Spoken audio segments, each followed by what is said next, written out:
Mais de toutes ces reliques, celle dont les qualités sont les plus surprenantes est sans contredit le sang de Saint Janvier, qui se liquéfie périodiquement. De ces quelques millilitres d'hémoglobine et de ce miracle annuel dépend peut-être le sort de Naples. Je devrais me rendre à Naples dans l'espoir d'assister à ce prodige. À en croire la légende, Saint Janvier, San Gennaro comme l'appellent les Italiens, était jadis l'évêque de Benevento, une petite ville située à 50 km au nord-est de Naples. Il y a des preuves historiques de l'existence d'un culte à Saint Janvier, lequel était l'évêque de Benevento, près de Naples. Il fut décapité vers 305 après Jésus-Christ, à l'époque des persécutions des chrétiens menées par l'empereur Dioclétien.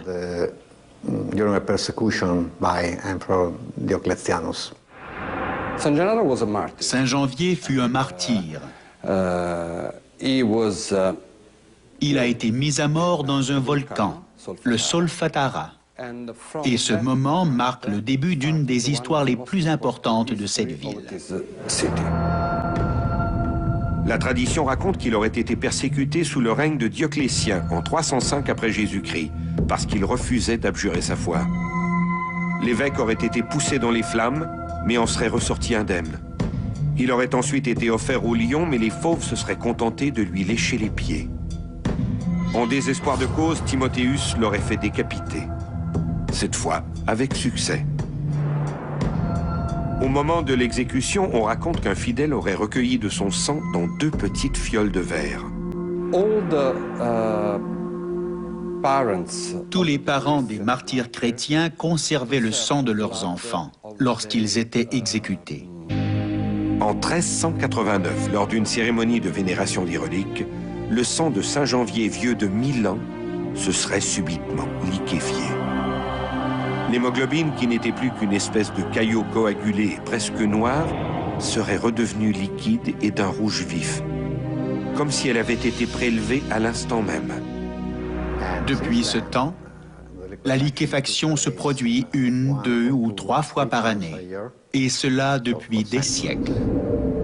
Aujourd'hui, les fioles contenant le sang de Saint Janvier sont précieusement conservées dans un reliquaire doré et vitré, reliquaire lui-même gardé dans un coffre-fort.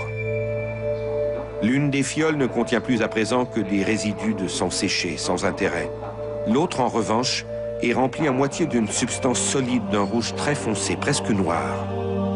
3 fois par année, lors de dates anniversaires, les ampoules sont apportées dans la chapelle San Gennaro, une annexe de la cathédrale, où se tient la cérémonie de la liquéfaction. Durant 2 années consécutives, en 1526 et 1527, le miracle ne s'est pas produit. Conséquence, la ville fut frappée par des épidémies de peste. En décembre 1943, idem. Le sang, dit-on, est resté aussi figé que de la colle. 4 mois plus tard, le Vésuve entrait en éruption, détruisant les récoltes et faisant plus d'une centaine de morts. Le dernier incident du genre remonterait à 1980. Lors de la cérémonie du 19 septembre, le sang serait resté solide. Le 23 novembre suivant, un tremblement de terre a secoué toute la province de Campina. Bilan de la catastrophe, 2735 morts, 8850 blessés et 300 000 sans-abri. On comprend maintenant pourquoi les fidèles croisent les doigts chaque fois que les fioles sont sorties de leur coffre. Puis, le rituel commence. En tenant le reliquaire par sa poignée, l'évêque le fait pivoter de gauche à droite, de droite à gauche. Rien ne se passe. On sent planer dans l'assistance une certaine nervosité. On prie et on implore Saint Janvier. Le prélat bouge le reliquaire, toujours rien. Certains murmurent, d'autres s'épongent le front. Est-ce la chaleur de ce mois de mai ou l'inquiétude? Soudain, c'est le miracle. La masse solide commence à bouger dans sa fiole, comme un caillot de sang en train de fondre. Dans la nef, les fidèles applaudissent. Dormez en paix, Napolitains. Votre ville n'a rien à craindre.